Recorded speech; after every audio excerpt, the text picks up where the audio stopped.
hired mercenary is en route to the long-awaited deep space meeting with battlecruiser Vortex. He's relieved to finally deliver and collect payment for the shipment of black market arms collecting dust in his cargo hold. His ship, the Indicator, travels at faster than light speed. During his flight, Marcus gazes out the ship's viewport to the streaks of stars whizzing by, contemplating on the state of his life as he longs for something more. The ship's navigation system interrupts his thoughts, warning Marcus that his destination is approaching. He preps the ship for the drop out of hyperspace.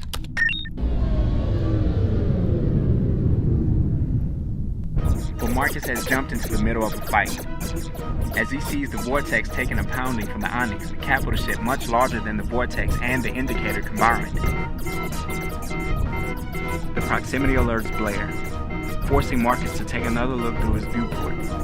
There, he finds a large volley of missiles heading straight for his ship's starboard side. Then, without any forethought, Marcus reacts with a hard bank in the opposite direction, causing the missiles to miss the Indicator by mere inches. Marcus is relieved, but the feeling is short-lived as he sees the missiles collide into the Vortex, causing a blast so intense its concussive force damages the Indicator. Aboard the massive bridge of the Onyx, Captain Athena Armstrong and Lieutenant Donald Shepard stand amongst the ship's personnel. The crew scurry about doing their individual jobs, keeping the ship in flight. Meanwhile, the two officers stare into the ship's display screen, looking over the carnage they have just created. Careful, Athena. You almost hit Marcus. If he dies, then this entire party was for nothing. Let me worry about the strategy, Lieutenant. You just make sure your striker is ready for takeoff. Yes, ma'am. Donald does an about face and heads toward the shuttle bay. Back in the Indicator, Marcus is frantically trying to restore the ship's power. After bypassing a faulty circuit, the ship's panel lights come alive. He checks the status of the hyperdrive and notices that it's still offline, making it impossible to engage in a hyperjump. And if that weren't bad enough, he receives a hail from the Onyx. Welcome to deck. This is Captain Athena of the ISF Onyx. Surrender now or... Marcus terminates the transmission. He activates the computer's navigation system and scours its holographic maps for a suitable planet to land his freighter. Finally, he finds one, inputs the coordinates, and throttles the damaged Indicator to a speed it can safely muster. Not so fast, Marcus. Marcus recognizes the voice over his comm unit. He takes a glance at his radar and discovers that Donald is in fact tailing him in a small striker. Donald, I knew you were around here somewhere. Of course. You didn't think I'd let you deliver all those goodies to Tarek, did you? Come on, Chef. That's how it always goes down. Your evasion skills are legendary, but you're still a small fish. Just give us Tarek and be done with the riot shield for good. You must be tired of all this by now.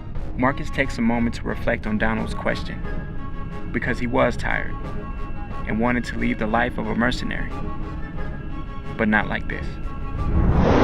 Marcus jets off, leaving Donald behind. Suit yourself. And with that, Donald punches the throttle. The lightning speed of the striker cuts the distance in seconds.